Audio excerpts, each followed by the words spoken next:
We're reacting to your Commander hot takes. These takes are too hot to handle. I'm your host, Joe Cherries. I'm your host, BZ, and that makes us the Nitpicking Nerds. It's still 2023. We're still going to make a video every single day, and if you're thinking, whoa, if they do that, I'm going to support them, just skip to right now. Go to Patreon and give us money directly. We'd super duper mega appreciate it because it's what helps make our channel so great in the first place. We love you as much as we can without making you uncomfortable. Yes, and if that's a way to support us directly. If you'd like to support us indirectly, you can buy all of your cards using tcgplayer.com. Just start with our affiliate link in the description below. What does that do? And as long as you started with that, all the cards you buy will then be supporting the Nitpicking Nerds. Answering your burning questions like, who are we sponsored by? Well, that'd be Moxfield.com. There's a mid-roll ad. Not going to be able to tell where it is. You're welcome to guess and be wrong. And happy birthday to everyone's birthday is today. Let's hop into this. We simply put in our Cherries Picks part of our Discord, hey, give us your hot takes, period. And we took the ones that we found interesting and that were hot enough. Because I will say, some cold takes. Some people had some pretty cold takes that were literally just like, it's like, I think Commander's fun, basically. Yeah, it's like, whoa, no way. It's like, you and the rest of everyone who plays it. Yeah, hot take is specifically meant to be a little bit controversial. Yes, exactly. So let's just jump into it. And some of these we're going to cover very quickly, and some of them will go more in depth. Yeah, it's every single one that we thought was noteworthy.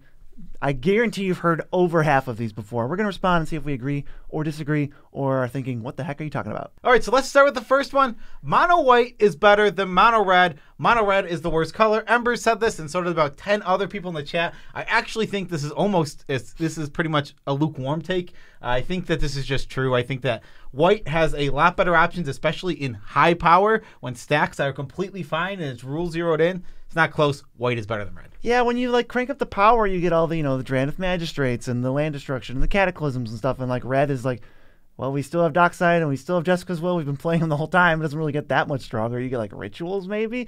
There's not a ton of combos going on in red. Mono white has consistent card draw and consistent ramp repeatedly that puts permanents into play. Red has neither of those at all. Red has no tutors. White has a bunch of tutors. I don't think it's controversial to say that red's the worst color or that red's the worst mono color. That's kind of where I'm at. Yeah, I disagree with this one too. I don't think it's that hot of a take. I think some people would disagree. Some people love to crap on white. I think it's a nice warm take. Nice little warm take. Next, Lutri is not worth having banned with the companion changes, especially this is low 5 vibes. And I strongly disagree with this one only because its design is really stupid and poorly and not aimed for Commander at all. It's just a free card. Nobody, like, every single Izzet deck shouldn't have a free access to a Lutri. I just don't think that should be true. Yeah, it's just a bonus for being Izzet. You don't have to do anything except not play Persistent Petitioners, I guess. Or what's the other one? The Dragon. Who cares what that card is called? It's like, I don't understand what the point. What does it add to the format? Nothing. I mean, honestly, this pretty much gels with our stance on like Soul Ring. Every deck doesn't need a free Soul Ring. Every single deck has one. This is the same, except it's not every deck has one, and there's no reason not to play it. Yeah, it's literally what is a free roll because the rules for Lutri say, okay, if you want me as a companion, you have to follow the Commander deck building restriction.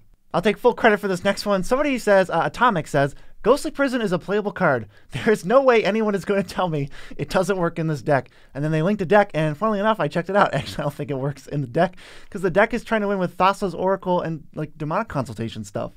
So what do you need Ghostly Prison for? There's a bunch of board wipes, a bunch of removal. Just throw in a tutor and then win. Though I will say, Ghostly Prison I think is fine in your combat metas. But yeah, no, I would 100% agree. Any deck that is trying to win with Thoracle, you're probably not going to want to play Ghostly Prison. Yeah, the only creature in the deck is Thoracle. Yeah, yeah. I think that you are wrong, Atomic, on this one. Hot take. But also, that said, I think Ghostly Prison is just fine and playable. Other formats are suffering because Commander is getting too much attention. This is by Franzy Wanzy. I pretty much agree with that. Yeah, I think we have seen this for sure. I think that, especially in Standard, Standard has been this wave. Like, we never know if it's going to be good or not. And often, it's really, really bad. And yeah, I think a lot of it can be put to the fact that, yeah, they're focusing on Commander. And it feels like their other focus is limited, which is okay. Like, that's great. I love limited. You can focus on limited, you can focus on Commander, but you can't let that focus take away from Standard. And it feels like it has. Now, has it for sure? No. I'm not in R&D. I'm not sitting here. I don't know how much attention it's actually getting, but it does feel this way. We can pinpoint a pretty solid spot where we know it was definitely happening, which was Ikoria, because they ruined Magic the Gathering competitive formats for a hot minute with companions. That was just complete nonsense, and I wish they would be banned from everything, but they are not. And I will say, Legacy looking like kind of an actual joke right now. There's like attractions, there's planeswalkers, there's like Comet and Jace and Minsk and Boo and initiative cards running around. They don't test for that at all. They don't care. And to me it looks like they don't respect the format. Yeah, and that's a very fair point. Actually Minsk and Boo and the initiative cards are just top tier like cards. Tier 1. It's like those other ones, it's like, okay. They still see play. It's like Fringe, whatever. Like, it's always fun to try out the new Commander cards in Legacy, but it's Stompy Initiative is just a deck. That is a real, factual, mono-white deck that is very good in the format. And Minsk and Boo is a great top end like a mid-range staple for your 3 and 4 color decks that are trying to win the 3 and 4 color matchups because it's great in the mirror. Yeah, I think most of that Eternal stuff would be solved by I don't understand why, other than, hey, buy our booster packs. Like, why do Commander cards even go into Legacy? Who cares? Especially now that Commander is the most popular format anyway, and like 10 people play Legacy. Can we just get rid of that? Ever since Scavenging Ooze, I was just like, what is going? Why are we doing this? Yeah, like with Scavenging Ooze didn't even break the format like these other cards are. But the fact that it was seeing play at all, I'm like, huh? You have to buy a Commander product to get it. Mm-hmm. True Name Nemesis was another one too. Oh yes, that one was. I forgot about that. That one still sees some play, but it got crept out by the other Commander cards. It did. It really did. Wizards designing Commander only cards goes against the spirit of the format. Burma said this. I don't agree. In fact, I would kind of go the opposite direction and say that the fact that they've designed for Commander has been nothing but good for the format and made it a healthier, more diverse format that has made a lot more strategies viable. I know what you're talking about, where it's the some of the excitement is gone, where you're like looking and you're hoping for cards to come out. But I think we could all pretty much agree that we're glad our decks get more cards per set instead of like, oh, which 3 legends are going to be playable outside of Standard. I very much am happier with the like, oh, designed for Commander stuff, Commander only products. I get what you mean, but I don't actually think that is the spirit of the format. I think the spirit of the format is just like having fun with jank. Yeah, I do. I can agree with that. I think the spirit of the format is a hard concept to capture, so it's hard to say something goes against it specifically.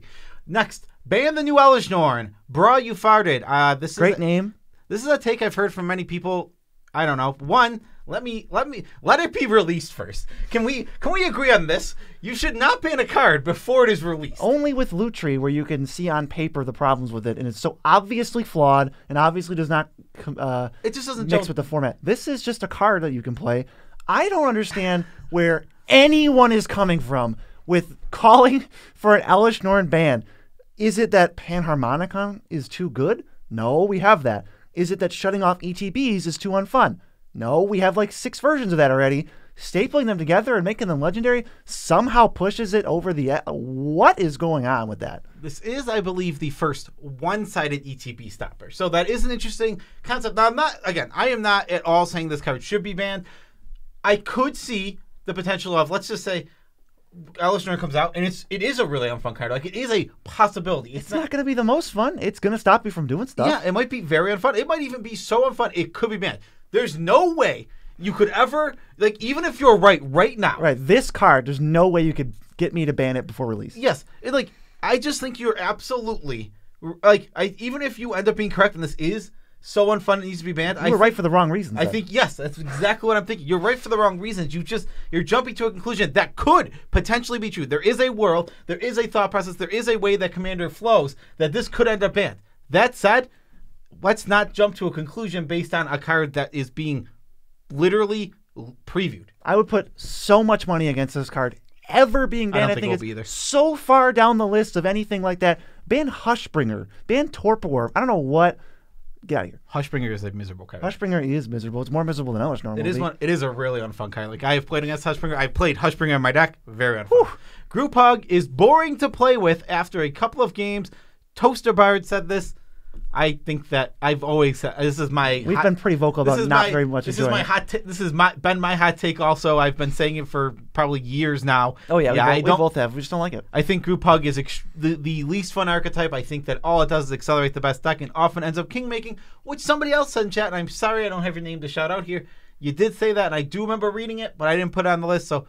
Unsung hero. You are an unsung hero. I do think that Group Hug king makes a lot. This next one's kind of weird. I've never heard this before. Commander should have a life cap of 80. Drew C570 says that.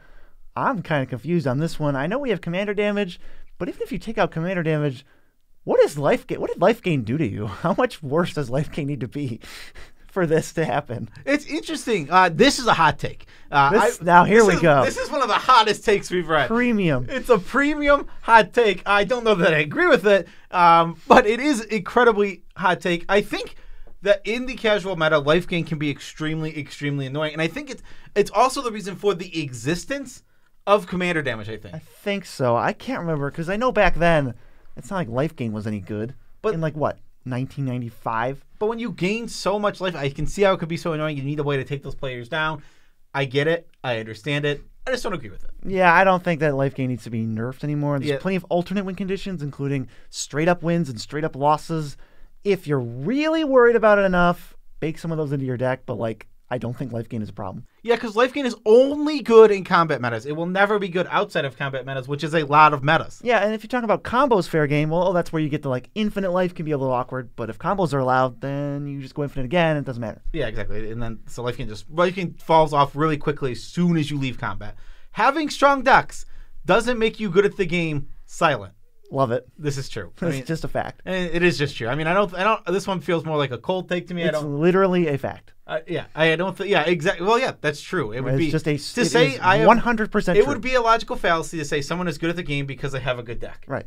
Or having a good deck makes you good at the game. It is just true, and I love it, and I just wanted to mention it. Yes. Healthy reminder. It's problematic to define what is good in a purely casual format, dirt and grass. What do you think of this one? I disagree.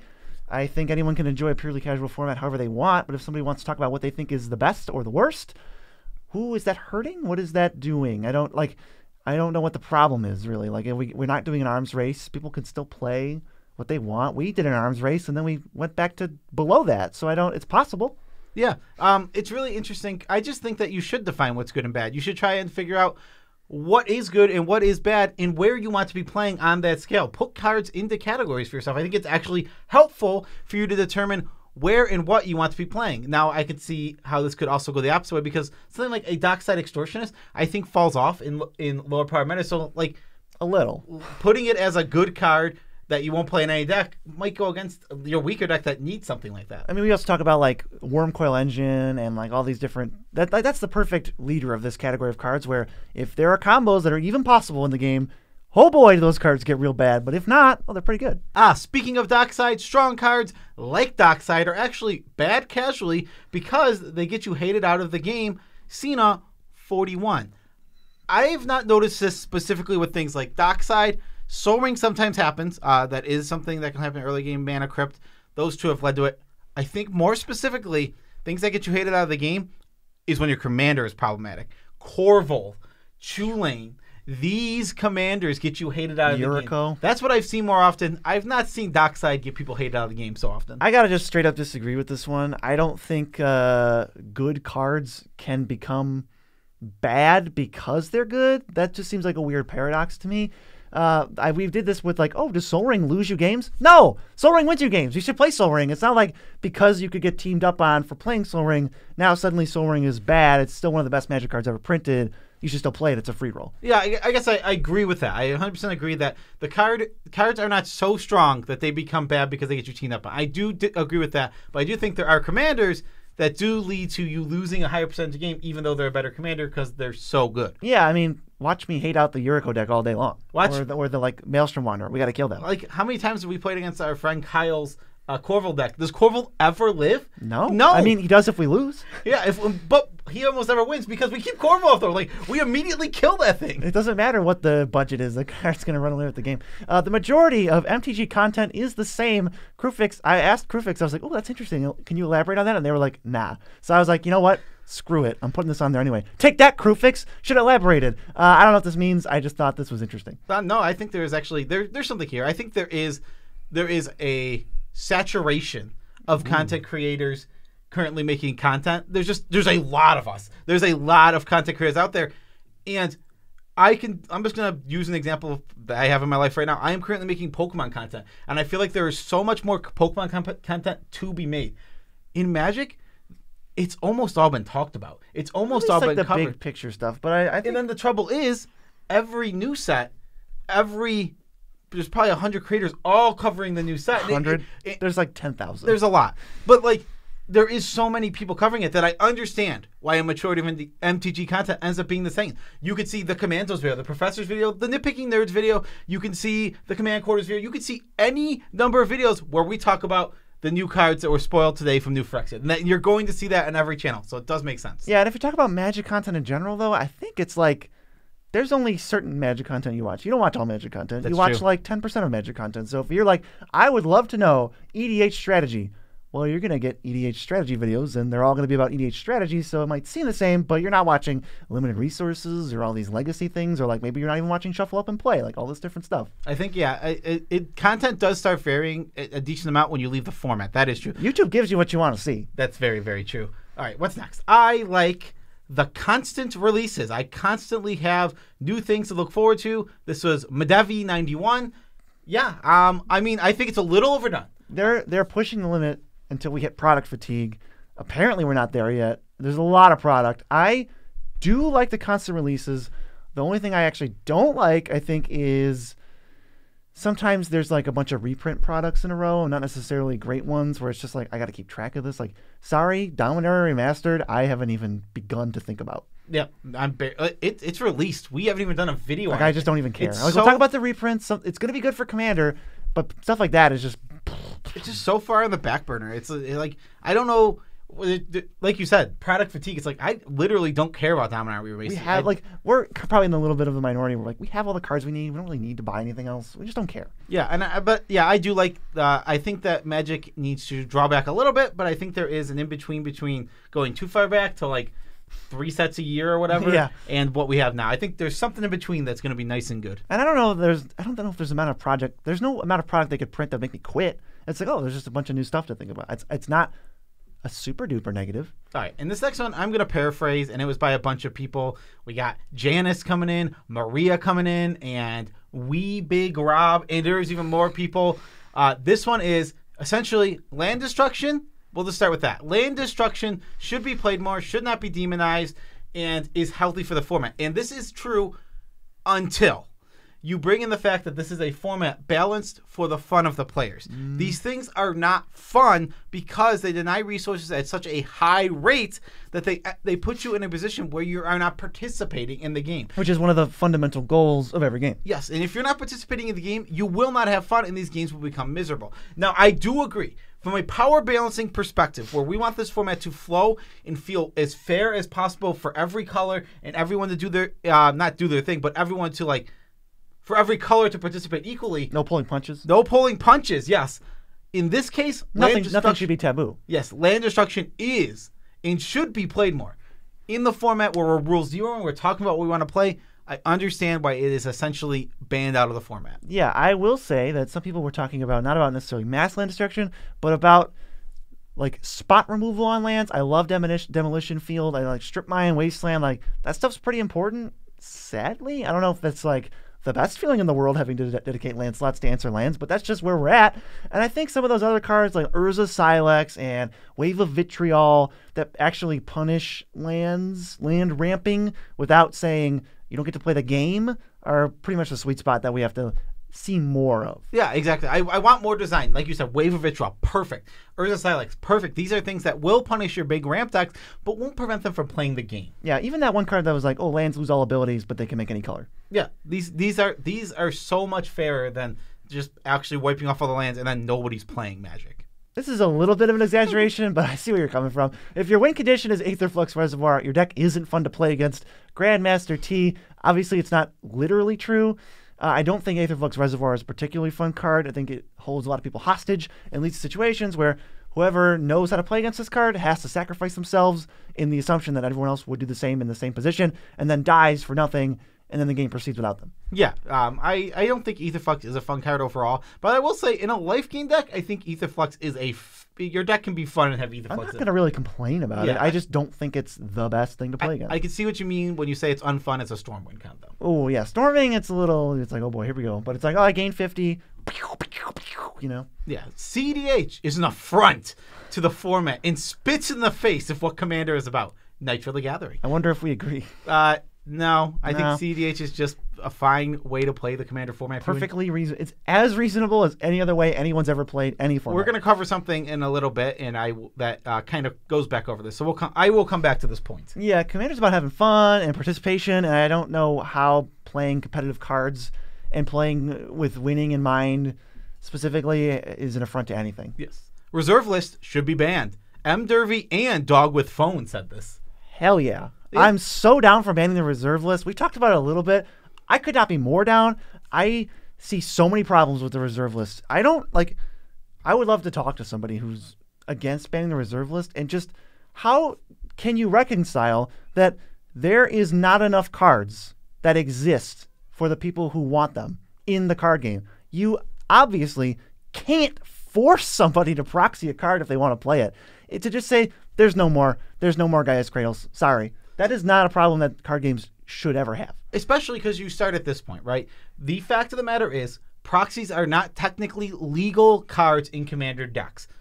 They're not made by Wizards. They don't fit the rule criteria set out by them.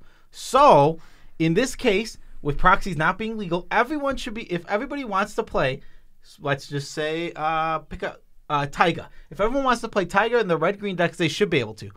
There's not enough Taigas for that. I don't even think it matters if proxies are allowed or not. If I want to buy the card, I don't see how that could ever be a problem for me playing the card. That is like card game 101. You need to have the cards so that people can play the cards. We don't have that. There's not enough underground seas to go around. Why is it legal? I'm also okay. I'm okay with the flip. Like, I don't mind if proxies are legal, I don't care if the reserve list is banned. I do care right now because they are not legal.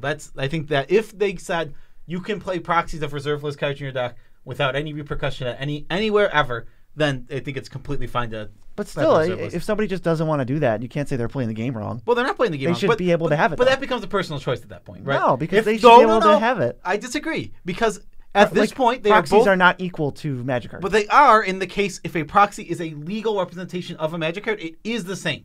I don't think so. It is. If you have the money and you want the card, you should be able to get the card. Yeah, but if a game piece you make and the actual game piece are both the game piece and they work, then they are equal. You just have a preference to want the real one. That seems like a pretty default preference. I don't know. It's not like I've never once chosen to play a proxy when I have the real card. I mean, I just because it is a thing that is preferred more does not mean that it does not become a preference at that Looks point. like we disagree, folks. BC's I wrong. think reserve list should just be banned, basically no matter what. If you ask me at any given moment, I think it should probably be banned. Yes, if the reserve list exists, I can see why it should be banned. Next, not every deck needs ramp. Kamasaki? I mean, most decks need ramp. If you're just comboing, maybe not, but you still play fast mana, and that's ramp. I don't know why you wouldn't need ramp. It's weird. What this would come down to is people have been building Commander decks wrong almost always, because Commander has almost always included ramp, and like you never see decks without it, right? Like how rare. A couple of the pros were saying that some of the ramp spells were overrated. Although, no offense, they are professional, constructed 60-card Magic players. Yes. I mean, it's just, I think the fact of the matter is, in order to put away a game that is 4 players. 17 players. 17 players. To put away a game that's 4 players, you need access to more mana than you need in the average game, so ramp is necessary. That's at least how I feel about it. Unless you're trying to combo, but then if you're trying to turbo everything out, fast mana is necessary, which is ramp. Chromox is ramp. We definitely need ramp. So I could see. I wouldn't say literally every deck on the face of the earth needs ramp, but not in the sense that Kamasaki's talking about. I do think if you banned out fast mana, building a CDH deck would have very few ramp, perhaps, besides mana. They would probably still play like the Dorks and Arcane Signet. Yeah, that's probably true. This next one's very common. I would say it's lukewarm-ish. No bans by Here's Johnny 73. We always talk about, I think personally, I would slightly prefer a much more strict ban list of, well, let's not just ban Sway the Stars, let's ban every card that restarts the game. Let's ban all the World Fires.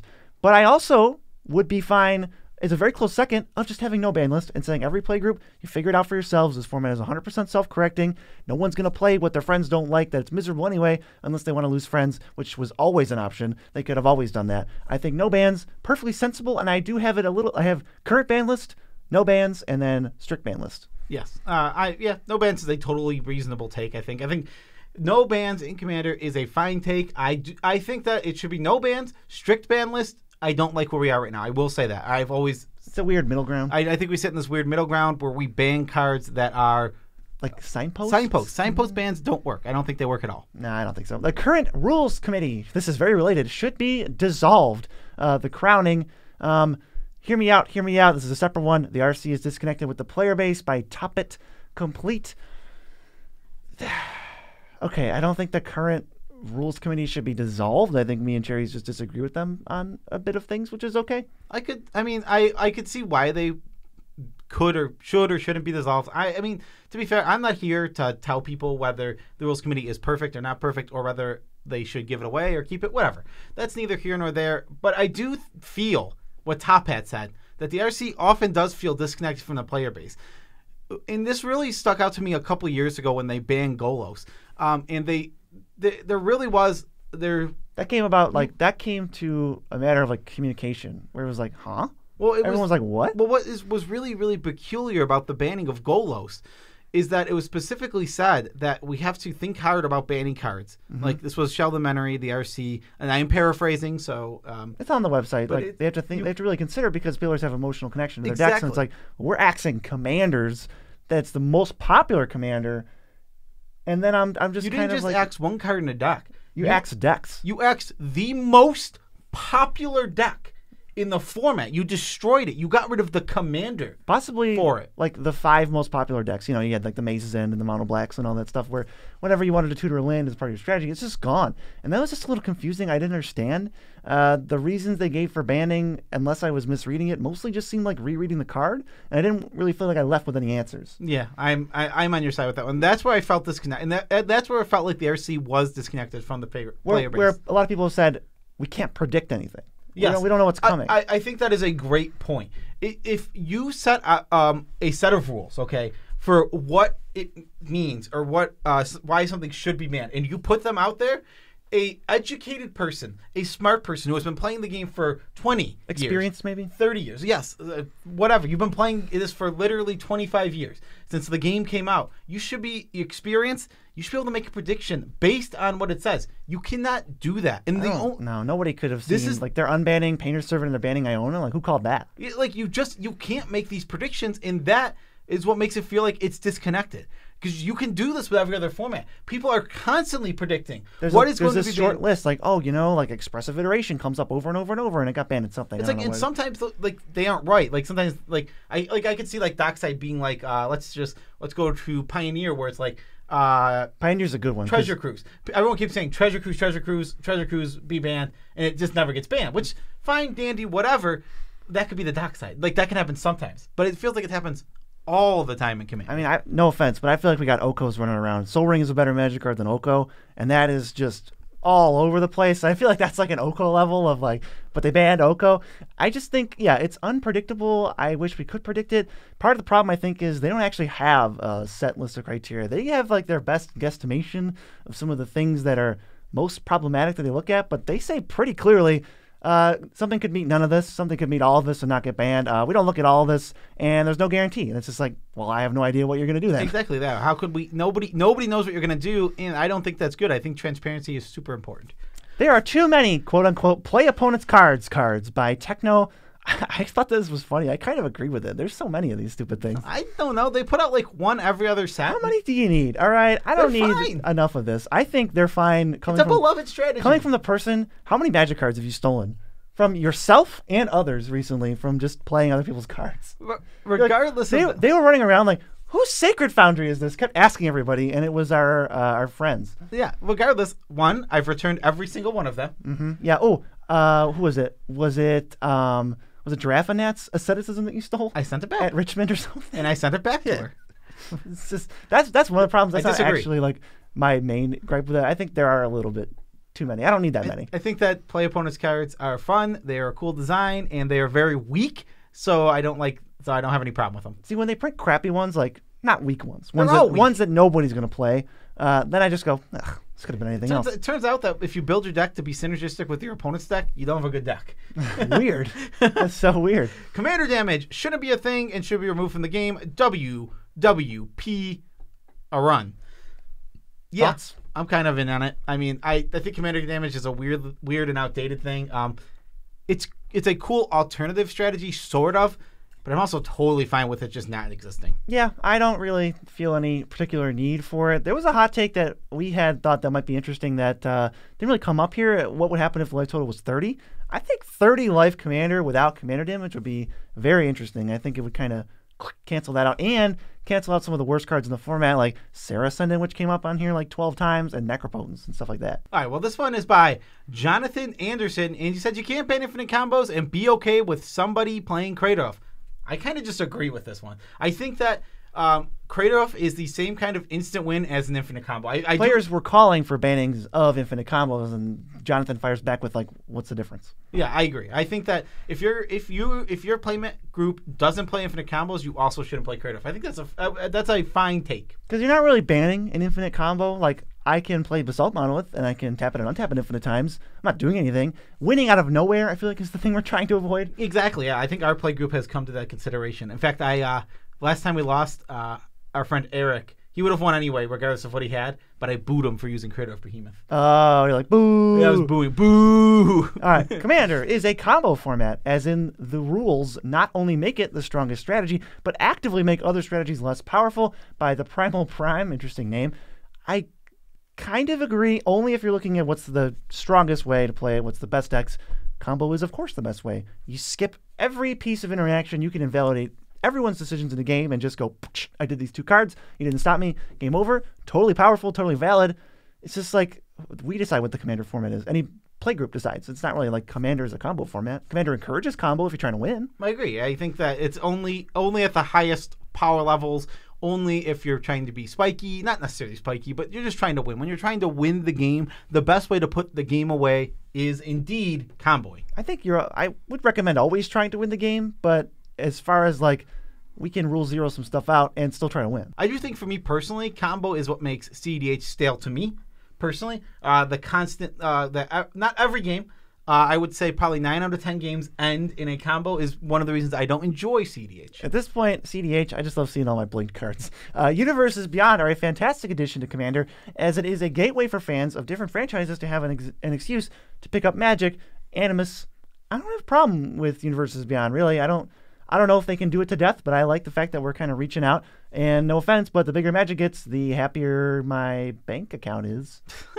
Okay. I disagree. I think Universes Beyond is fantastic addition to the game. And I thought you were going to say you disagree with me. No, I agree. No, yeah, I agree 100% with this. I think Universes Beyond 100% has been an awesome addition to the game as long as they put in the Magic variants. As long as we have the Magic variants, I think that it was a big mistake the way that they did The Walking Dead, and I think everything since then has been amazing. Well, we're not going to get Magic remakes of like Warhammer cards.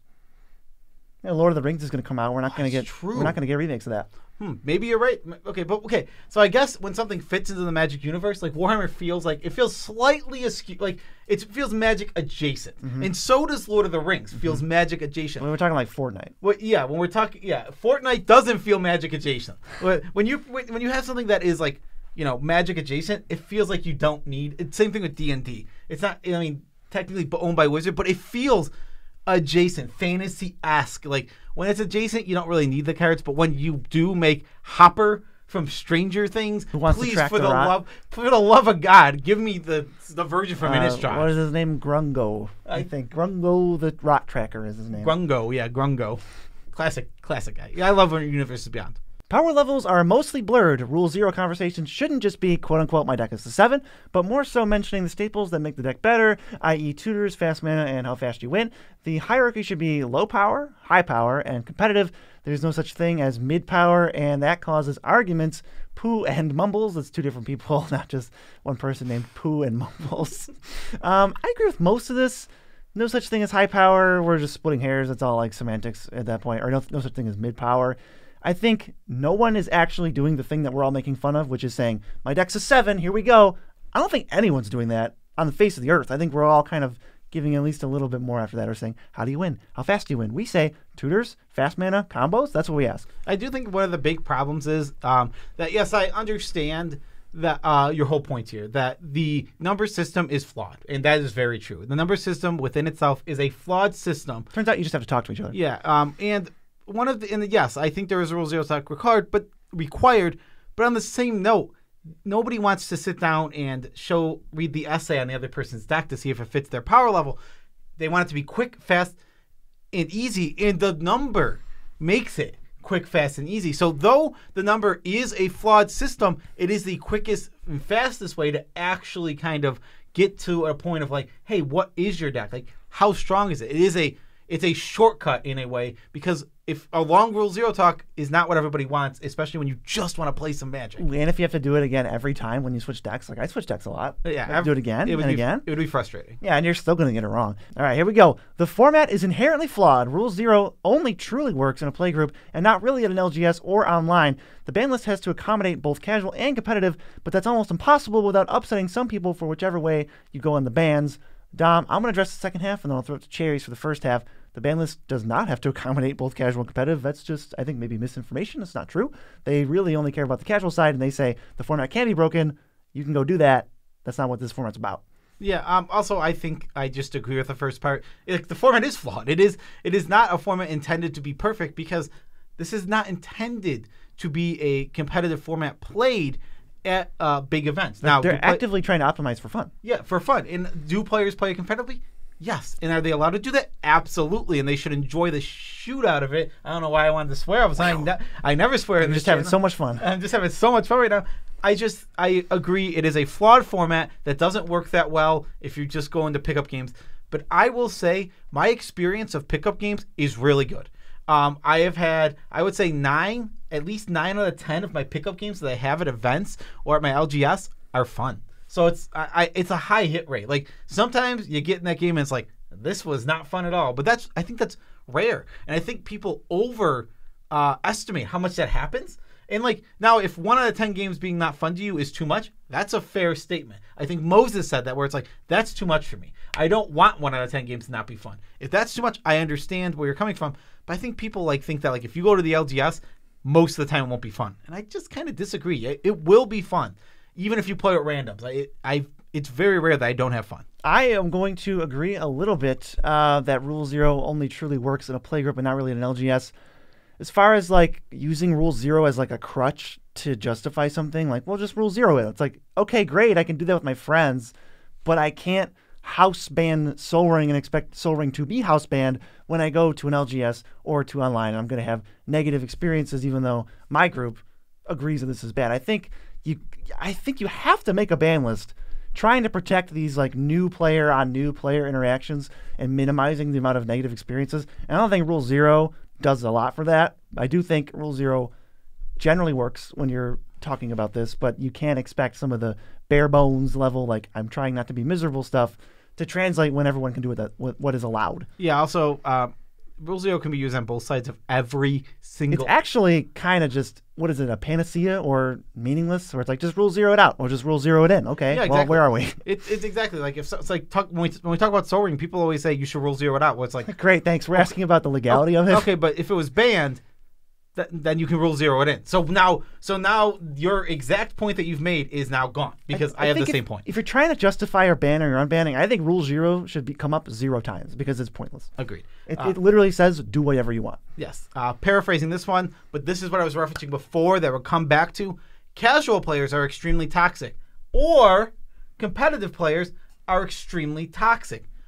Referring to what? Both. I've heard both sides say this. The casual side of EDH loves to say that the problematic side is the competitive side. And the competitive side of EDH often says that the problem is the casual side, that casual players are way more toxic. And I think both of these are toxic takes. I think when you start putting players into groups based on how they play the game of Commander and say that they're the more toxic side, or that these type of players are, and then what ends up happening is that everybody ends up giving their anecdotal evidence of a few Three toxic people I know. Yeah, these examples I've had. I've seen, I remember I was specifically talking again with Moses in Discord, and you're saying... That's one of our mods. He's an awesome guy. Moses, awesome. But he was specifically telling me that, he had noticed that casual players are much more toxic in his opinion. And it's I just don't agree. And it's tough for you to present something that even can remotely, other than anecdotal evidence of like a few experiences that you and a couple friends have, it's hard to even say. And I've not seen this. It doesn't feel this way to me at all. I have seen, let me just say this, and this is bad. There has been toxicity across the board from content creators to the casual player to the competitive player to the pro player to the player who sits at their kitchen table. There is toxicity across the board in every single game you will ever see. Are some more toxic than others? Absolutely. But there is usually across the board. If you're trying to say that something is toxic, then you have a structural error in your sentence, because the thing you need to say is toxic behavior, in brackets, is toxic, and then whoever engages in that behavior is toxic, because it's either true or it's not just true. Like, painting people into boxes and then judging people is toxic. Great, it is. I'm not saying anything about a group of people. I love that. You made a really good point that I really agreed with there. It's not about putting people in their group and saying that group is toxic. It is about saying that X behavior is toxic, and that is helpful. Saying that gatekeeping and explaining what gatekeeping is gatekeeping is toxic. Explaining why that's toxic and showing how it's toxic is useful to get players to stop it. Saying a group of players is toxic is not helpful. Yeah, it is at best muddying the waters, and at worst, I did paraphrase. What a terrible way to go. I paraphrased that. That was a lot. A lot of people said things along those lines here. And again, I didn't put anyone's name here because I am not trying to.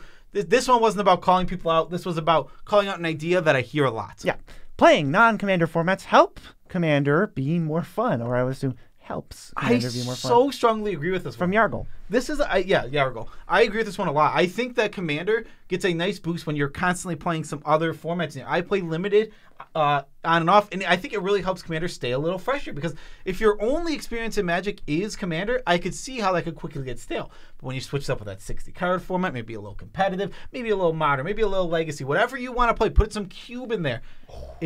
I think it makes Commander that much more fun. I do think Commander is my personal favorite way to experience Magic the Gathering, and I think that it is the most fun way to play, even perhaps. At least for me it is. So I think throwing other formats in there to help you see how cool and awesome it is, fun. Also, other formats are really fun. There's a lot of cool formats. Yeah, formats are pretty great. I like using Draft and Limited as my competitive outlets. I like playing in the Arena Opens. I love playing high-stakes Magic, and then I can just take myself out of that for Commander, and then get excited to go back into competitive, and then get excited to go back in casual. It's great. I like this next one too. Commander players don't shuffle enough. Foo possum. Facts. That is true. This is the most true. This is not like, I don't know if this was a hot take or not, but it is correct. It is just true. Freezing cold take. It is. It doesn't even have. It's just a fact. So many Commander players are in a rush to get the game going. And now, sometimes it is. You really don't want to be holding up the table, and I get that. You have a 100-card deck. It's hard to shuffle. I also think that's part of the reason people don't shuffle well. For mere mortals who don't have hands that just like, I could shuffle a 300-card deck. For mere mortals, it is somewhat tough to shuffle over and over and over. But I think part of this can be done beforehand. Shuffle up your decks before you leave, whatever. But the reason you're mulliganing so much and actually holding up the game is because you didn't shuffle enough in the first place. Yeah. All your lands are clumped together. Yeah. Or you shuffle wrong. Some people do not shuffle right. No offense to our friend. They know who they are. You're terrible at shuffling. He's the worst shuffler I've ever seen. Yeah, they're literally the worst shuffler I have ever seen. Literally a chunk of cards, they split the deck open and put the chunk in. That didn't shuffle anything. Okay. We've seen that friend at an event draw the same opening 7 in a hand. And have to mulligan because they were so bad at shuffling their deck. And that's not good whether you're mulliganing or not mulliganing. And that was in a 60-card format with a small deck. Yeah. What's the next take? Not attacking when it's free is not being nice. It's stalling the game. Ramza. Oh, agree, baby. Agree. And literally, this is the reason BZ won one of our last games of Commander. It's actively his girlfriend. That's right. BZ has a girlfriend. Missed about, I literally think it was about 15 free damage on BZ. Something like that. 15 free damage of attacks because I'm so cute. Because BZ's cute. Damn you. I don't know how much. Over the years, I have been the person who says, "Oh, free attack. You're not going to take that," and then they usually take it, but it's usually on me, and I'm like, I don't care, because you know what?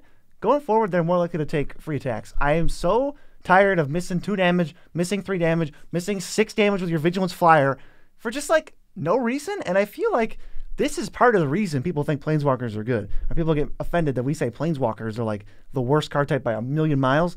Planeswalkers aren't supposed to stay alive. I have been playing Planeswalkers, partially because I like them, partially because they fit into the budget, whatever. But I'll play Planeswalkers, and I'm like, all right, plus, oh, crap, this sucks. This thing's just going to die. And then players untap with a free attack on my Planeswalker, could kill it easily without losing anything, and they just don't.